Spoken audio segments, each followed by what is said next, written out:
আখিরাতে বিচারের মুখোমুখি হওয়া থেকে বাঁচতে আজ আমরা তিনটি আমলের কথা আপনাদের সঙ্গে শেয়ার করতে চাই।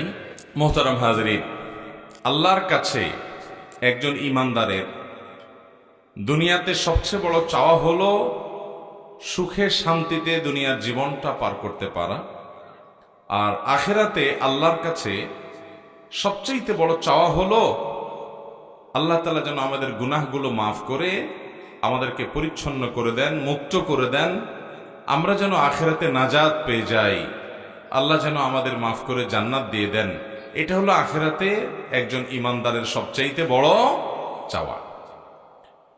দুনিয়াতে ঈমানদারের সবচেয়ে বড় মুসিবতের বিষয় যেটা তার আখিরাতকে ধ্বংস করতে পারে তা হলো তার পাপাচার, অপরাধগুলো, গুনাহগুলো।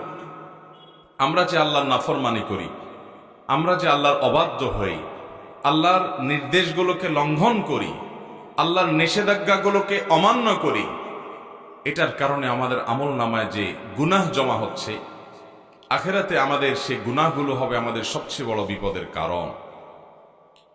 আল্লাহ রাব্বুল আলামিন আমাদের সবাইকে জীবদ্দশাতেই প্রতিটা পাপ, প্রতিটা অপরাধ, প্রতিটা গুনাহ এটা আল্লাহর কাছ থেকে মাপ পাইয়ে আল্লাহর কাছ থেকে এগুলোকে ক্ষমা করার পর তারপর দুনিয়া থেকে যাওয়ার তৌফিক দান করুন। বাবারা, দুনিয়া থেকে গুনার বোঝা যদি মাথায় নিয়ে যায় আর আখিরাতে আল্লাহ যদি এই পাপ অপরাধগুলো বিচারের মুখোমুখি করেন, শাস্তি তো পরের কথা, শুধু বিচারের মুখোমুখি যদি করা হয়, শুধু যদি জিজ্ঞাসাবাদের মুখোমুখি করা হয়, কিয়ামতের ভয়াবহতম দিনে পরিস্থিতি কেমন হতে পারে। দুনিয়ার বিভিন্ন মানুষ যখন অপরাধ করে তার যখন বিচার হয়, এমনকি অনেক মানুষ নিরপরাধ থাকা সত্ত্বেও অভিযুক্ত হয়ে তার বিচার হয়, বিচারের কাঠগড়ায় যখন মানুষ দাঁড়ায়, তার বিচারে কি হবে, তিনি কি খালাস পাবেন না শাস্তি হবে সেটা পরের বিষয়। কিন্তু একজন মানুষ যখন গ্রেপ্তার হয়, একজন মানুষ যখন আসামি হয়ে হাত কড়া পরে ডান্ডা বেড়ি পরিয়ে বাবা নানাভাবে তাকে যখন আদালতে উপস্থাপন করা হয় এবং বিচারের ট্রায়াল চলে, কত বড় হ্যাসেল হয়, কত বড় পেরেশানি হয়, কত বড় কষ্ট হয়, কত বড় আযাব হয়। ভাইরা আমার, দুনিয়ার এই বিচারে আমাদেরকে সহযোগিতা করার জন্য আইনজীবী থাকে, উকিল থাকে, আত্মীয় স্বজন থাকে, টাকা পয়সা থাকে, বিচারককে ম্যানেজ করার লোক থাকে, দলিল আদিল্লা পেশ করার ব্যাপার স্যাপার থাকে, বিচারের চোখে ফাঁকি দেওয়ার কোন রাস্তা থাকে, আরো কত উপায় থাকে। এরপরও যদি কেউ মামলা মোকদ্দমার প্যাচে পড়ে যায়, গ্রেপ্তার হয়ে যায়, বিচারের মুখোমুখি হয়, তাহলে তার পেরেশানির কোনো শেষ থাকে? বাবারা, কিয়ামতের ময়দানে যখন আমরা আসামি হয়ে উঠব, তখন আল্লাহ রাব্বুল আলামিনের সামনে ওই আদালতে কেউ ওকালতি করার সাহস পাবে? কোনো ওকালতি চলবে না ভাই। উকিলরাই এনএফসি করতে শেষ হয়ে যাবে। দুনিয়ার উকিলরা যে টাকা খায়া মামলার মোড় ঘুরাই দিছি, মিথ্যা সাক্ষী দাঁড় করাইছি, এটা করছি সেটা করছি, বিচারক ম্যানেজ করছি, অন্যায় করছি, অপরাধ করছি, হাজার গুনাহ। আল্লাহর কাছে কোন উকিলের ওকালতি চলবে না ভাই, কোন উকিলের ওকালতি চলবে না। আত্মীয় স্বজনও কেউ আপনার পাশে দাঁড়াবার মতো থাকবে না। সেই বিচারের সময় আপনি কোনোভাবে বিচারকে প্রভাবিত করার মামু খালু দিয়ে, হাই হ্যালো দিয়ে, কোনোভাবে টাকা পয়সা দিয়ে আপনি আল্লাহ রাব্বুল আলামিনকে কোনোভাবে ইনসাফ থেকে এক চুল পরিমাণ সরাতে পারবেন? ওমা রব্বুকা বিযাল্লামিল লিল আবিদ। আপনার রব, আমার রব, তিনি বান্দার প্রতি কোনো জুলুম করবেন না। ভাইয়েরা, বাবারা, সবাইকে যার যার প্রাপ্য বুঝিয়ে দিবেন, প্রত্যেকটা মানুষকে। সেই ভয়াবহতম দিনে বিচারের যখন মুখোমুখি হবে, বিচারের অপেক্ষায় যে কষ্ট থাকবে, বিচারের অপেক্ষায় যে যন্ত্রণা থাকবে, সূর্য মাথার একেবারে কাছাকাছি থাকবে, বিচার কার্য এখনো শুরু হচ্ছে না কেন, সেজন্য অস্থির হবে মানুষ, হাহাকার করবে, নবীদের কাছে কাছে যাবে, আমাদের প্রিয় নবী সাল্লাল্লাহু আলাইহি ওয়াসাল্লামের কাছে যাবে, তিনি সিজদায় পড়ে যাবেন, আল্লাহর কাছে সুপারিশ করবেন বিচার করার, আল্লাহ বিচার শুরু করবেন। এটা হলো বিচারের শুরু। এরপরে বিচারের শেষ কি, তার বিবরণ গোটা কোরআন জুড়ে আছে, গোটা হাদিস জুড়ে আছে। আখিরাতের কাঠগড়ার আসামি যদি আমরা কেউ হয়ে যাই, তাহলে আর রক্ষা নাই ভাইরা। যে শাস্তি, যে কষ্ট, যে যন্ত্রণা, যে আযাব, আল্লাহ রাব্বুল আলামিন সে আযাব থেকে আমাদের সবাইকে মুক্তি নসিব করুন। এই জন্য ভাইরা, দুনিয়ার জিন্দেগিতে তওবা ইস্তেগফার করে আল্লাহর কাছ থেকে নিজের পাপ গুনাহগুলোকে মাফ করিয়ে নিয়ে তারপরে দুনিয়া থেকে যাওয়ার চেষ্টা করতে হবে। এই জন্য ঈমানদার পাপ হতে পারে, কিন্তু তওবা করতে দেরি করবে না, কারণ সে জানে গুনাহকে আমলনামা থেকে, নিজের হিসাবের খাতা থেকে পাপকে মুছে দেওয়ার জন্য যে রিমুভার আছে, সেটা হলো একমাত্র তওবা এবং ইস্তেগফার। তওবা এবং ইস্তেগফারের মাধ্যমে কাবিরা গুনাহগুলোকে আমাদের আমলনা থেকে আমরা মুছিয়ে দিতে পারি, আল্লাহ যদি কবুল করেন। মোহতারাম হাজিরিন, এই জন্য আখিরাতে বিচারের মুখোমুখি হওয়া থেকে বাঁচতে হলে দুনিয়াতে গুনাহগুলোকে আল্লাহর কাছ থেকে মাফ করিয়ে নিয়ে তারপরে যেতে হবে ইনশাআল্লাহ। গুনাহগুলা মাফ করে যাওয়ার চেষ্টা করবো তো ইনশাআল্লাহ। এই জন্য বাবারা, ভাইয়েরা, নবী করিম সাল্লাল্লাহু আলাইহি ওয়াসাল্লাম কত আমল আমাদেরকে শিখিয়েছেন, কত আমল। তিনি আমাদের প্রতি রউফ ছিলেন, তিনি আমাদের প্রতি অনেক দয়ালু মায়ালু ছিলেন। আমাদের প্রিয় নবী সাল্লাল্লাহু আলাইহি ওয়াসাল্লাম আল্লাহর কাছ থেকে প্রাপ্ত ওহীর ভিত্তিতে তিনি আমাদেরকে প্রতিনিয়ত পথ নির্দেশ করে গেছেন, কিভাবে গুনাহগুলো সব মাফ করায় তারপরে যেতে পারবো, যে আল্লাহর কাঠগড়ার আসামি হতে হবে না, বা সেখানে খুব বেশি হ্যাচেল পোহাতে হবে না। এই জন্য বহু আমল শিখাই দিয়ে গেছেন। সকালে সাইয়্যিদুল ইস্তেগফার করবেন, সন্ধ্যা সাইয়্যিদুল ইস্তেগফার পড়বেন, দিনের ভিতরে বহুবার ইস্তেগফার পড়তে থাকবেন, অনবরত আল্লাহর কাছে মাফ চাইতে থাকবেন। অমুক আমল করলে আল্লাহ গুনাহ মাফ করে দিবে, তমুক আমল করলে আল্লাহ তাআলা গুনাহ সাফ করে দিবে, অমুক আমল করলে সমুদ্রে ফেনা পরিমাণ গুনাহ থাকলে আল্লাহ মাফ করে দিবে। এরকম নানাবিধ দোয়া, নানাবিধ আমল, নানাবিধ বিষয় নবী সাল্লাল্লাহু আলাইহি ওয়াসাল্লাম শিক্ষা দিয়েছেন। উদ্দেশ্য যাতে তার উম্মতরা কেউ আখিরাতের ভয়াবহতম দিনে আল্লাহর কাঠগড়ায় আসামি হয়ে অস্থির হয়ে সেদিন যেন কাজ হবে না, সেই রকম ভয়াবহ পরিস্থিতির মুখোমুখি যেন না হয়। আমরা সেরকম পরিস্থিতি থেকে বাঁচার জন্য চেষ্টা করব ইনশাআল্লাহ।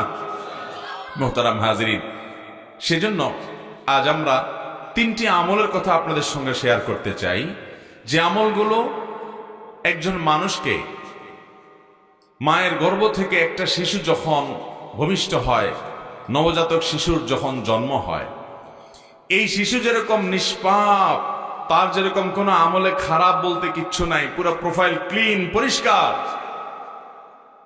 এই তিনটি আমল যেগুলোর কথা শেয়ার করতে চাই, নবী আলাইহিস সালাম হাদিসের আলোকে এই আমলগুলোর মাধ্যমে আমাদের বদামলগুলো সবগুলো মাফ হয়ে নবজাতক শিশুর যেরকম প্রোফাইলে কোনো গুনাহ নাই, অপরাধ নাই, এরকম অপরাধ মুক্ত শিশুর মতো নিষ্পাপ হয়ে যাব ইনশাআল্লাহ। আমলগুলোর কথা বলবো।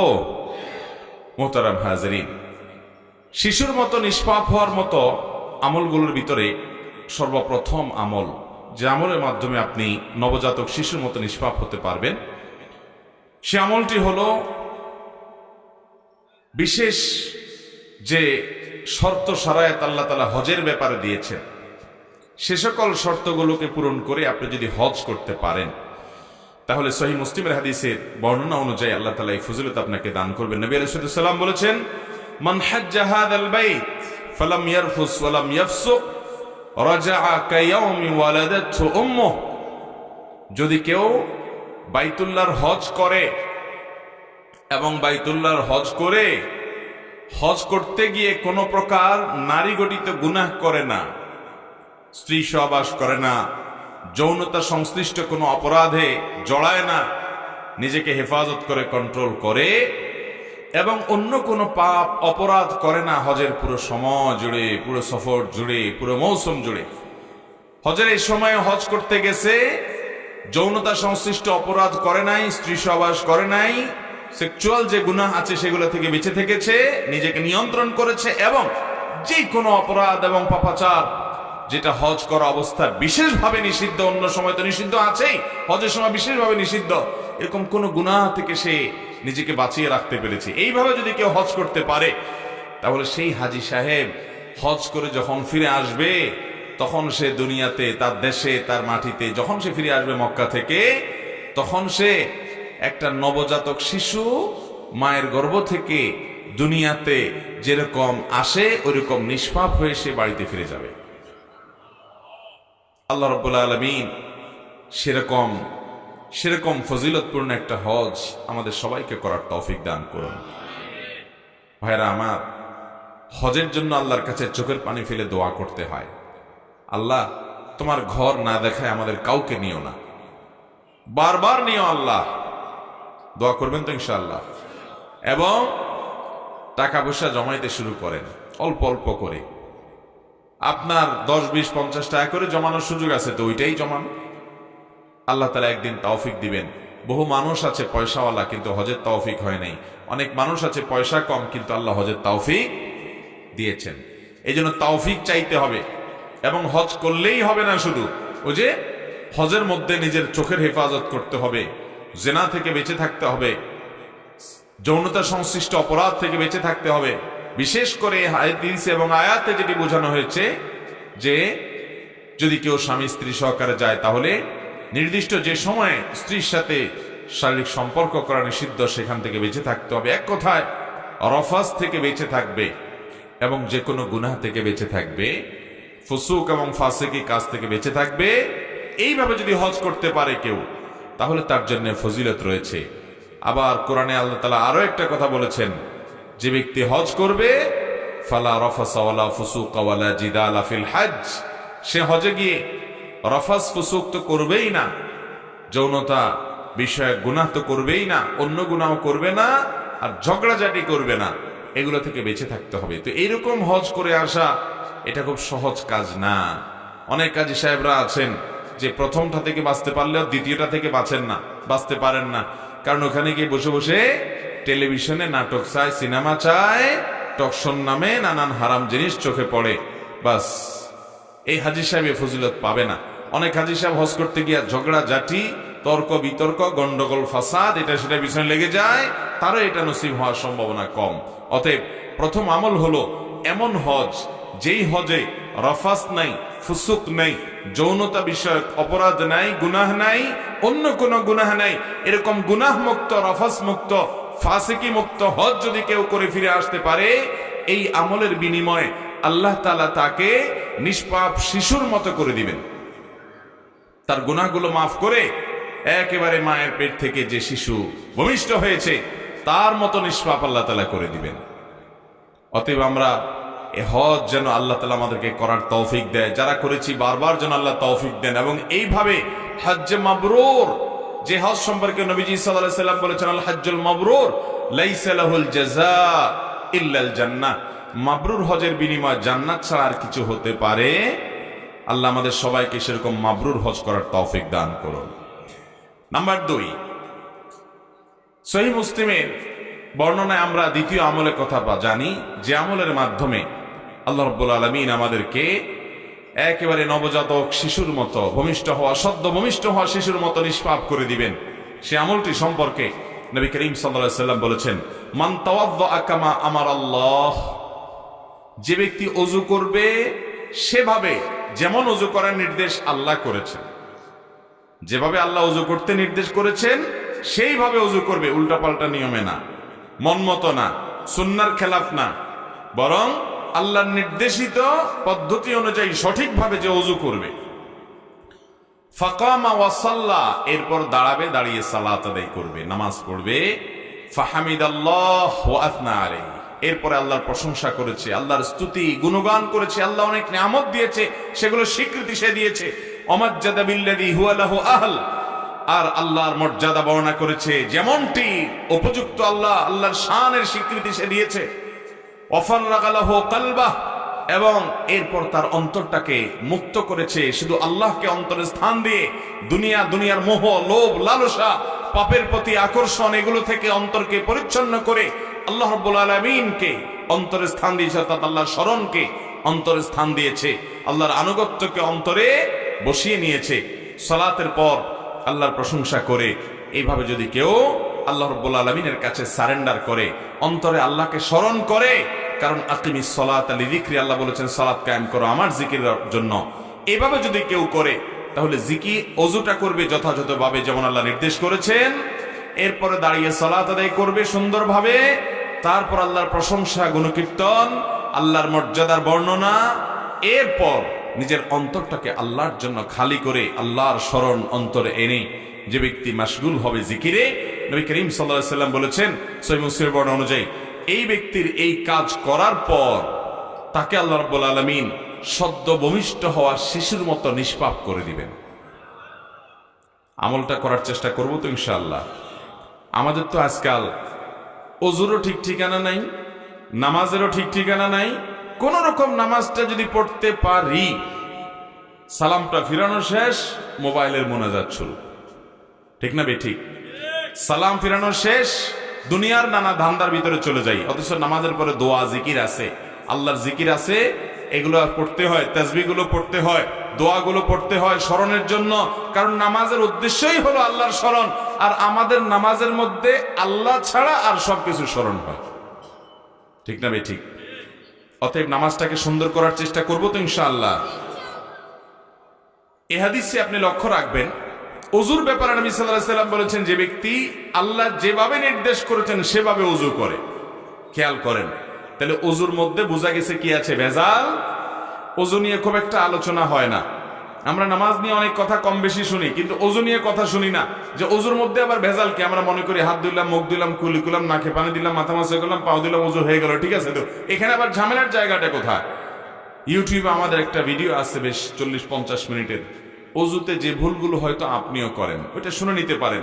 আমরা ওইটা ইনশাআল্লাহ পরবর্তীতে অন্য কোথাও আলোচনা করব। শুধুমাত্র মোটা দাগে একটা কথা বলে রাখি, নবী করিম সাল্লাল্লাহু আলাইহি সাল্লাম আমাদেরকে ওযুর যত ফজিলত শুনাইছেন, ওযুর যত কি শুনাইছেন?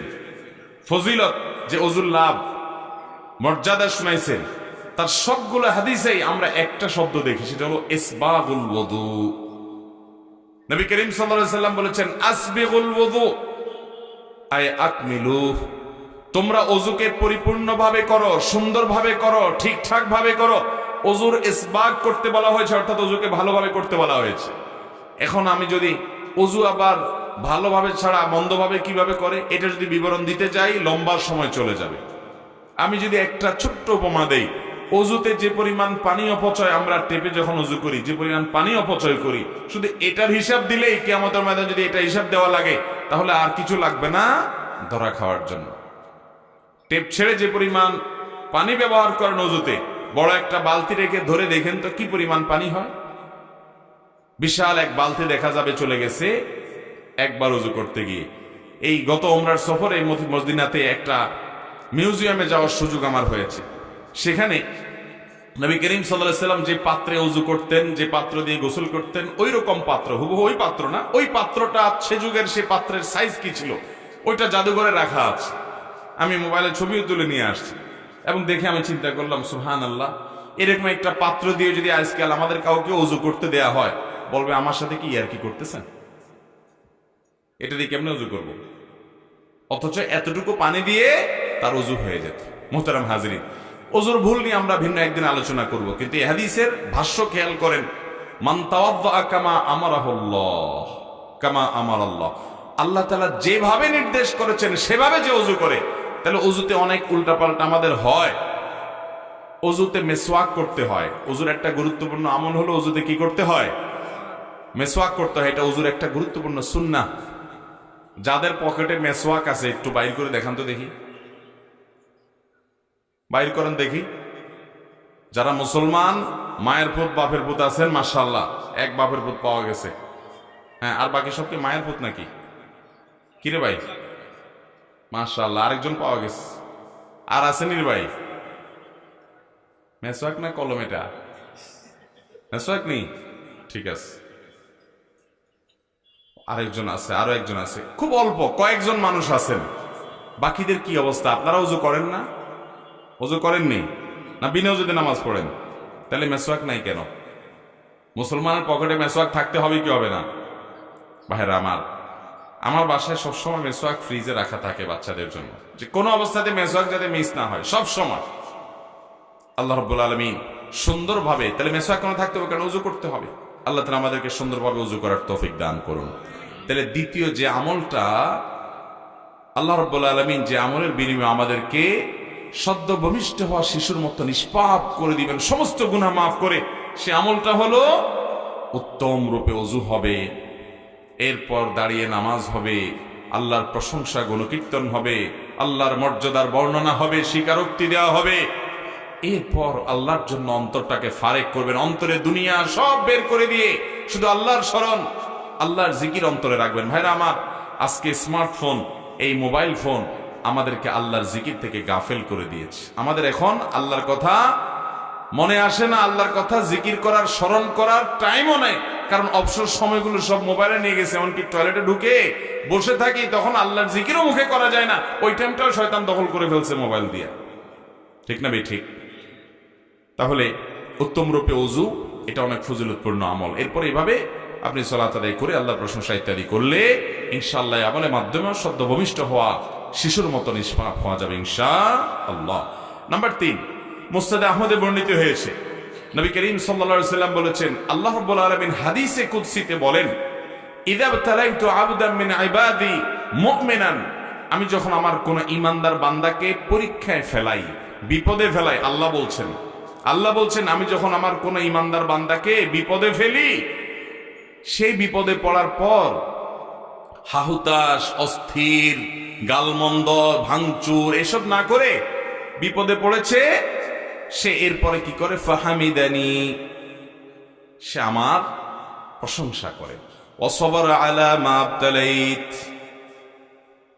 এবং তাকে যে পরীক্ষার মধ্যে ফেলেছি, তাকে যে কষ্ট দিয়েছি, তাকে যে পরীক্ষা নিচ্ছি আমি কষ্ট দিয়ে, এই জন্য সে সবর করে হাহুতাশ তো করেই না, বরং উল্টা আল্লাহর প্রশংসা করে যে আল্লাহ সুখে রাখলে যেরকম আমি খুশি, আপনার শুকর আদায় করলাম, আপনি আমাকে দুঃখে ফেলেছেন, এখনো আমি আপনার শুকর আদায় করি, আলহামদুলিল্লাহ বললাম।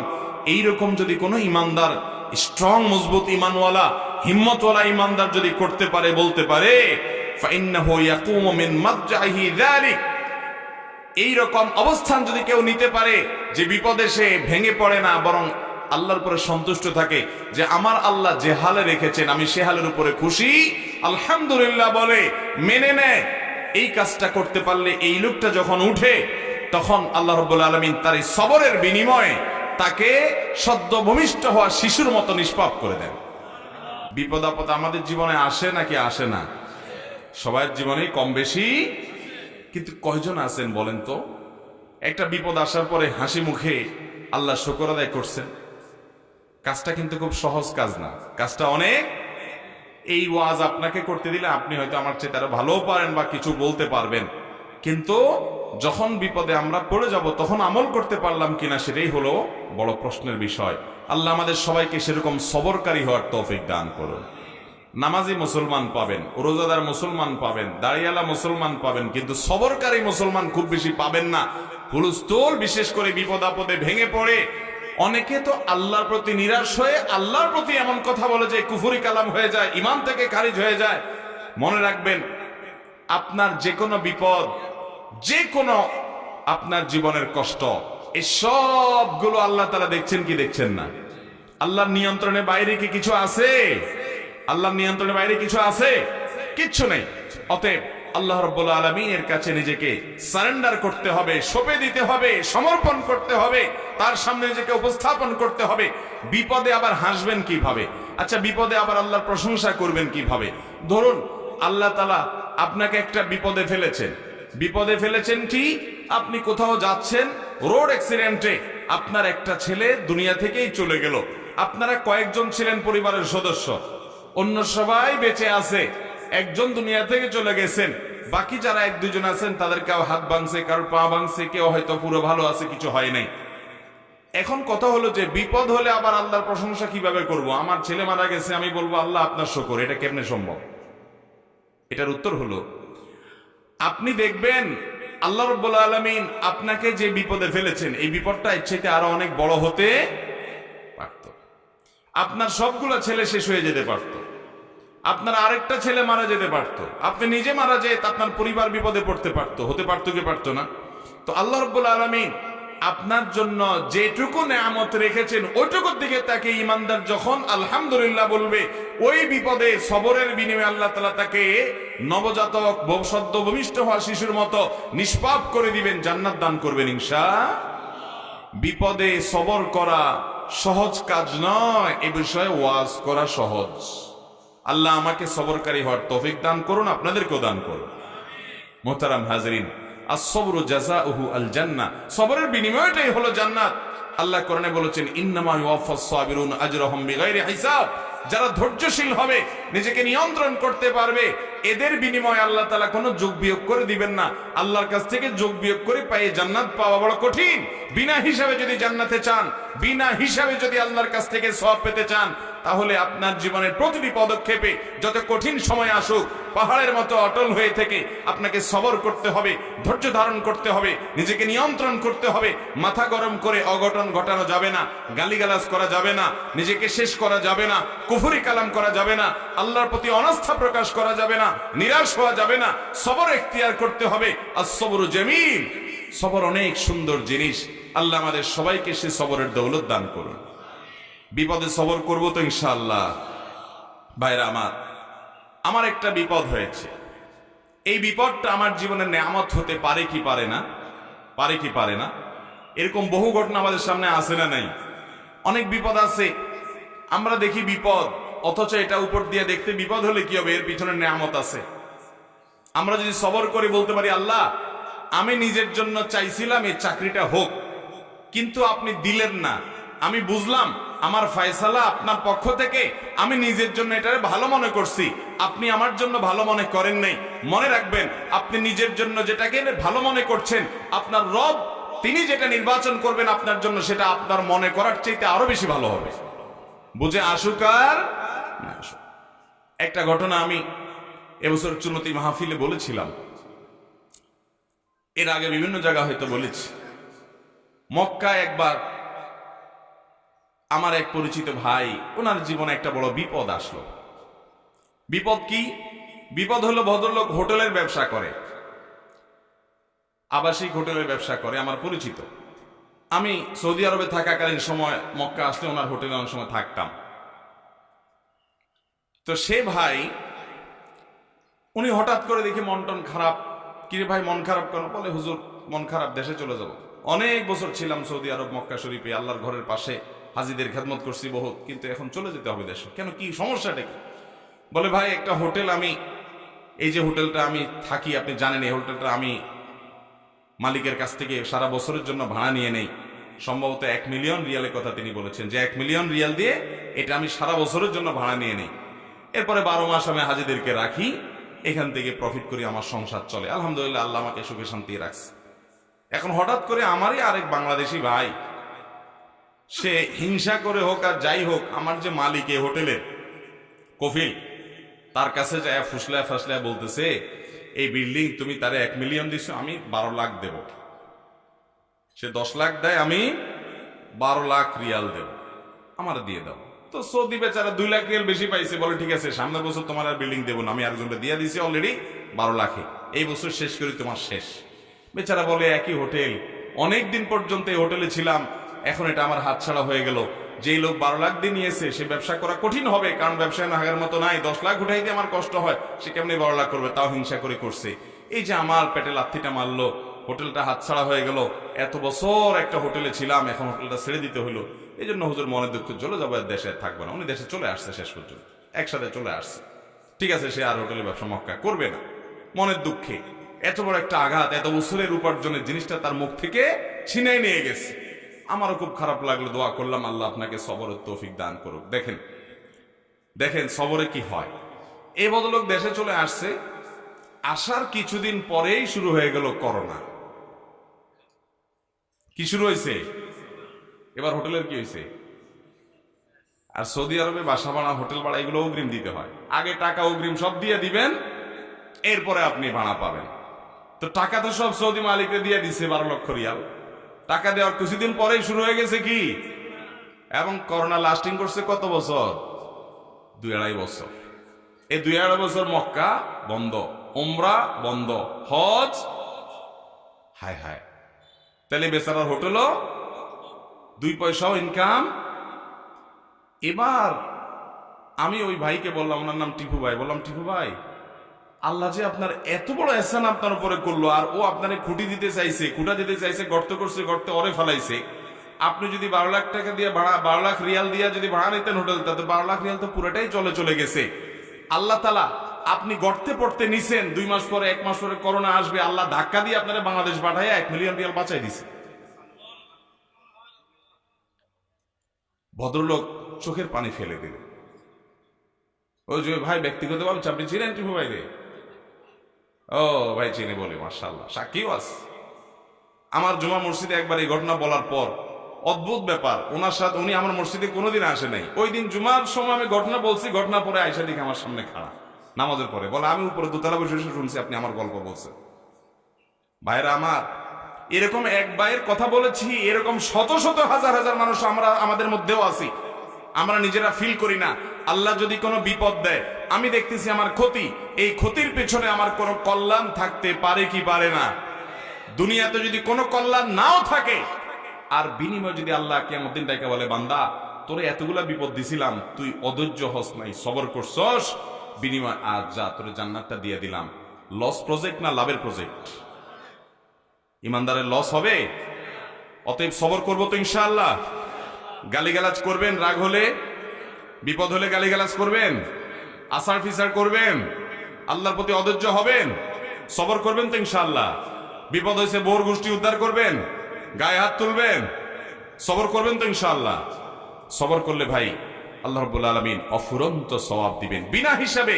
আল্লাহর কাছ থেকে সওয়াব আর জান্নাত পেতে চাইলে সবরের কোনো বিকল্প, সবরে মেওয়া ফলে মুখে বললে হবে না, আমলও করতে হবে। অনেকে সবর করে, কিরকম সবর জানেন? ধরেন মসজিদ থেকে জুতাটা চোরে নিয়ে গেছে, এরপরে সে অস্থির হয়ে চোরের 14 গোষ্ঠী ধরে মা বাপ তুলে গালিগালাজ দিয়ে মসজিদ কমিটির গোষ্ঠী উদ্ধার করে, এরা সিসি ক্যামেরা রাখে না কেন, জুতা চোর এখানে কেন আসে, আমার এটা হইলো কেন, অস্থির সস্থির হইয়া দেখছে যে লাভের লাভ তো কিছু না, জুতা তো নিয়ে বেচারা পার। এবার শেষমেশ সব গালিগালাজ এর ভান্ডার শেষ, আর গালি মুখ দিয়ে আসে না, যা ছিল মুখস্থ সব দেওয়া শেষ হয়ে গেছে। এবার বলে যে কি আর করা, আল্লাহ ভরসা, সবর করি। এটা কি সবর হবে? ইন্নামাস সবর ইনদা সাদমাতিল উলা, নবীজি সাল্লাল্লাহু আলাইহি সাল্লাম বলেছেন সবর হবে প্রথম ধাক্কার সময় নিজেকে নিয়ন্ত্রণ করতে পারলে, ঢোক গিলে ফেলতে পারছেন, নিয়ন্ত্রণ করতে পারছেন, মুখ দিয়ে খারাপ কিছু বাইর হয় না, এর নাম সবর। চেষ্টা করবেন তো ইনশাআল্লাহ, সবর করার চেষ্টা করবেন তো ইনশাআল্লাহ। আল্লাহ আমাদের সবাইকে তৌফিক দান করুন।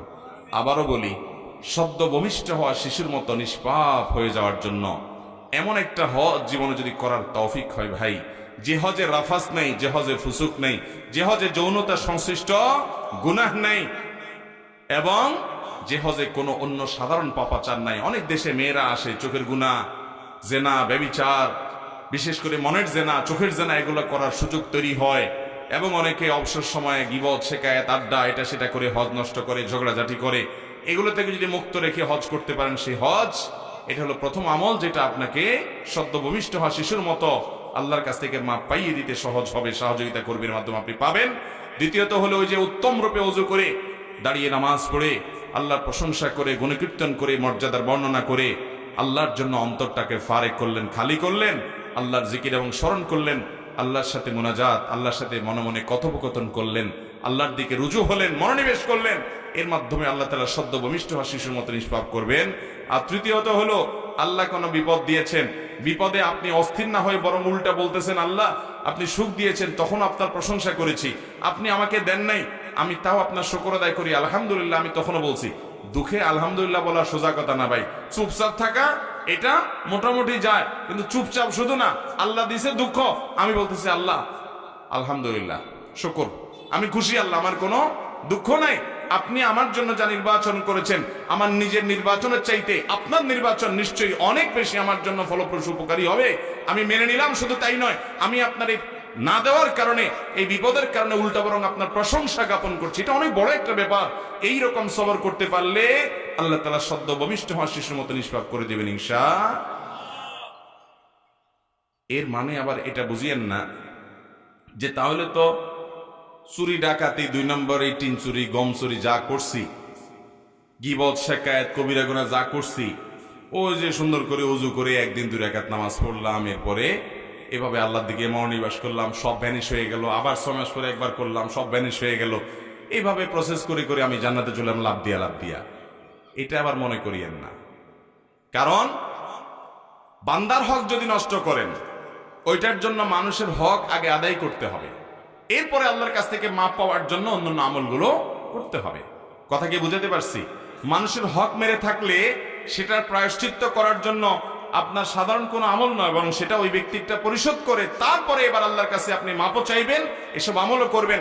কারণ তার কাছ থেকে মাপ চাইলে শুধু মাপ হবে না, আপনি কোনো মানুষের হক নষ্ট করলে 2টা গুনাহ হয়। এক হলো ওই ব্যক্তির হক নষ্ট করলেন, আবার হলো আল্লাহর নির্দেশ লঙ্ঘন করলেন। মানুষের হক নষ্ট করতে আল্লাহ নিষেধ করেছেন, এই জন্য আল্লাহর কাছেও তওবা ইস্তেগফার করতে হবে, মাপ চাইতে হবে, আবার বান্দার কাছেও মাপ চেয়ে নিতে হবে বা তার হক পরিশোধ করে দিয়ে দায় মুক্তি নিতে হবে, এরপরে আল্লাহ মাফ করবেন।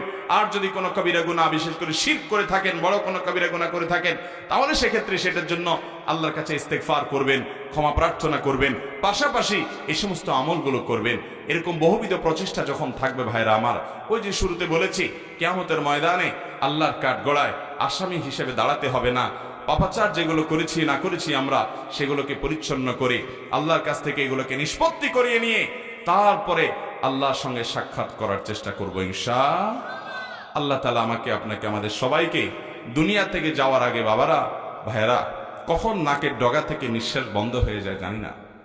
কেউ জানেন কখন নিঃশ্বাস বন্ধ হবে? জানেন হায়াত কখন শেষ হবে? জানেন?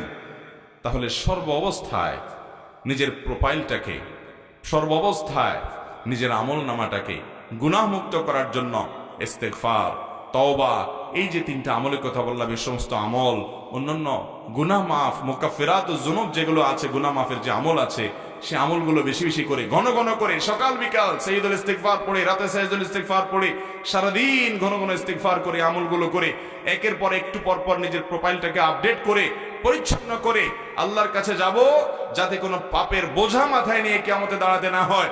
আল্লাহর কাছে সেভাবে যাওয়ার চেষ্টা করব চেষ্টা করবো তো ইনশাআল্লাহ।